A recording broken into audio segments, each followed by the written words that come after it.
Muy buenos días, queridos alumnos del Colegio Augusto Dalmar. Séptimo básico, mi querido curso, gusto saludarles en esta semana número 29, en donde estaremos trabajando con el objetivo de aprendizaje número 12. Antes de comenzar con nuestra clase y la cápsula de hoy, es importante recordar los valores institucionales de nuestro colegio, que son el compañerismo, la tolerancia y la responsabilidad. Felicitar a todas aquellas personas responsables que se han puesto el día y que han enviado sus trabajos a tiempo. Bueno, el aprendizaje de hoy, estamos viendo el aprendizaje número 12, que consiste en analizar las transformaciones que se producen en Europa a partir del siglo XII, considerando el renacimiento de la vida urbana, o sea, la gente empieza de poco a ir a vivir en las ciudades, los cambios demográficos, o sea, el aumento o disminución de la población, producto del cambio lento a la vida urbana. Recuerden que el feudalismo hizo que la gente viviera en el campo, o sea, era una vida rural. Entonces ahora estamos viendo que está renaciendo, o sea, está recién comenzando en el siglo XII la vida en las ciudades. También en este momento se van a producir innovaciones tecnológicas, nuevos inventos. Con ello también vuelve a resurgir el auge del comercio y el crecimiento de las universidades. Todo tiene un contexto, todo tiene un porqué, un para qué, a causa de preguntas frecuentes en la historia. Entonces yo les invito a que vamos a la génesis de estos cambios. Y una de esas génesis se da en el contexto de las llamadas cruzadas. Les pido que me sigan a continuación. Aquí estamos. Observen esta imagen.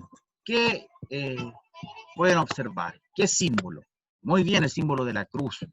Algo característico del periodo medieval, en donde ocurrieron distintas sucesos, guerras, y les invito a que nos adentremos en este interesante tema sobre las cruzadas. Bueno, de ahí deriva el nombre que nosotros podemos ver del periodo de este tiempo. La cruz es el símbolo central del cristianismo, pero sobre todo del catolicismo que predomina en esta época, o sea, la Iglesia Católica. Entonces nosotros podemos ver las cruzadas son un periodo que nos va a marcar y que, como dice aquí la frase, todas estas guerras y estos asuntos van a ocurrir porque Dios lo quiere así. Entonces, avancemos. Las cruzadas van a ser en este caso expediciones de carácter religiosa, pero también militares, porque van a ser una guerra, ¿ya? Que van a ser hechas por petición del papado, o sea, del Papa de Roma, que es la máxima autoridad de la Iglesia Católica, con la finalidad de liberar Tierra Santa, donde está la Tierra Santa, se le denomina el lugar donde vivió Jesús en su paso por este mundo, ¿ya? Porque los musulmanes son los, en este caso, los que creen en Alá y profesan la religión islámica, ¿ya? Los musulmanes se van a apoderar de Tierra Santa. Entonces los cristianos de Europa van a querer liberarla. Entonces a partir de finales del siglo XI, ya estos llamados turcos seljúcidas, que se habían convertido al Islam y que dominaban el califato de Bagdad, se van a apoderar de los territorios donde están actualmente los países de Siria y Palestina, que eso corresponde a las tierras bíblicas que llamamos Tierra Santa. ¿Ya? Entonces, vamos a ver que estos guerreros cristianos van a ir a hacer la primera cruzada para recuperar Tierra Santa de manos de los moros. ¿Cuáles son las principales motivaciones para organizar esta gran caravana para liberar Tierra Santa? Primero, el gran fervor religioso que era propio de esta época. Recuerden, es un periodo teocéntrico en donde Dios es la explicación y la justificación de todas las cosas que suceden. A mí me va bien porque Dios me bendice y me va mal porque Dios me castiga por ser un pecador. En segundo lugar está el espíritu del caballero, del guerrero, del honor, de ser noble, ¿eh? De estos señores de la tierra, de estos señores feudales, recuerden que ellos son los nobles. pero también la posibilidad más mundana de obtener riquezas materiales, más allá de las espirituales, oro, plata, recursos, tierra, ¿ya? ¿Y cuál es el principal objetivo de estas cruzadas? Primero, rescatar los lugares santos donde objetivamente estuvo Jesús, y se supone que esta es la principal, pero también podemos ver que hay otros reinos que van a querer conquistar territorios, en general los nobles feudales, y controlar el comercio, fue parte de nuestro objetivo, entre Oriente y Occidente, las rutas marítimas, porque esto va a ser viajes por tierra y por mar. ¿Cuáles van a ser las principales cruzadas? Bueno, aquí son 8 las cruzadas, pero vamos a destacar las 3 principales. La primera, que es cuando se inicia este proceso llamado cruzada, que va a ser el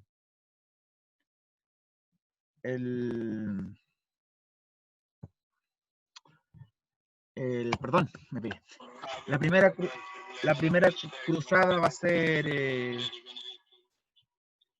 llamada por el Papa Urbano II, ya junto con nobles franceses, en el concilio de Clermont, van a llamar a la primera cruzada para liberar Tierra Santa. Específicamente, el reino de Jerusalén, el condado de Trípoli, Antioquía y Edesa. En esta primera cruzada vamos a ver que los reinos cristianos van a tener el triunfo, van a vencer a los musulmanes, ¿ya? Con esta, el año 1099 se inicia la primera cruzada y con ello vamos a tener un largo tiempo de estas guerras entre Oriente y Occidente, entre Europa y los pueblos de Medio Oriente, los pueblos musulmanes.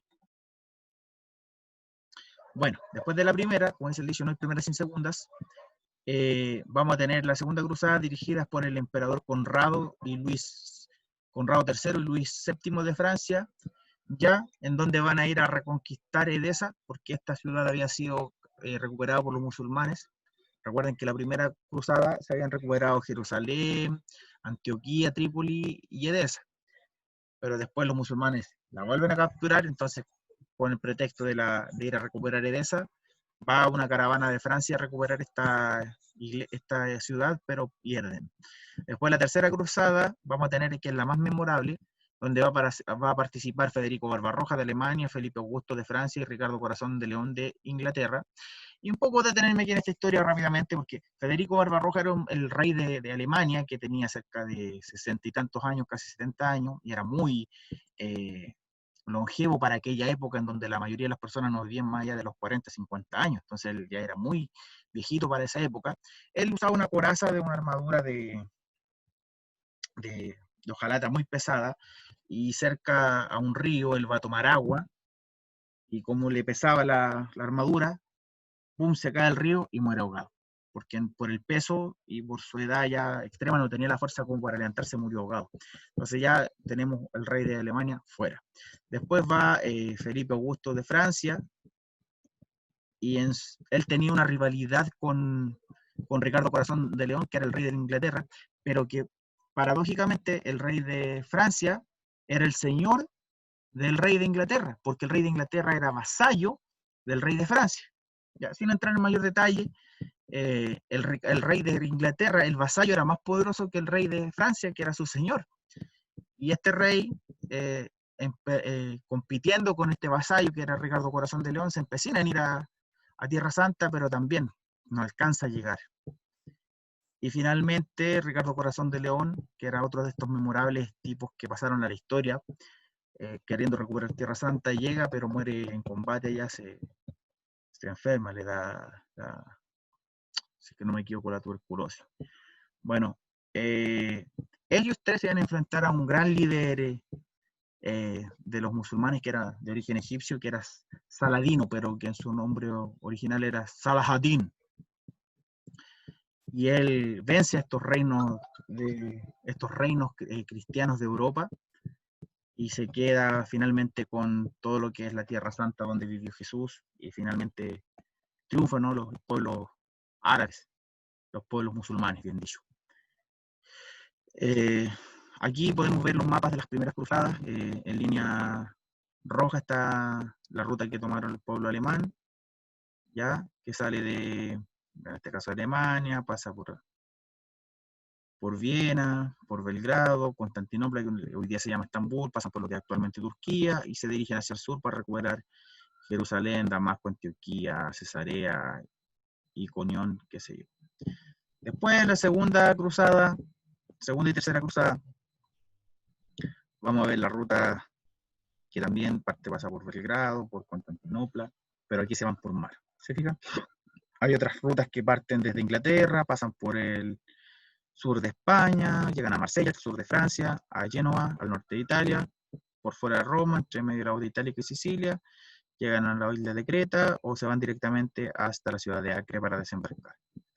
Ya, todos estos sectores es el corredor sirio-palestino. Aquí actualmente está el Estado de Israel, donde tiene un conflicto con el país, con el pueblo palestino y también con los pueblos árabes que están a su alrededor. La mayoría profesa la cultura musulmana y la religión islámica. Bueno, seguir por la última cruzada ya, de rojo está la cuarta cruzada, de azul la quinta, de verde la sexta y la de morado la séptima cruzada, en donde vamos a ver que las ciudades italianas de Florencia, de Venecia y de Bari van a tener un importante. Venecia está acá, se pueden ver al norte oriental de Italia. Entonces pueden ver que van a tener una gran importancia en estas cruzadas. Bueno, finalmente, ¿cuáles son las consecuencias de las cruzadas?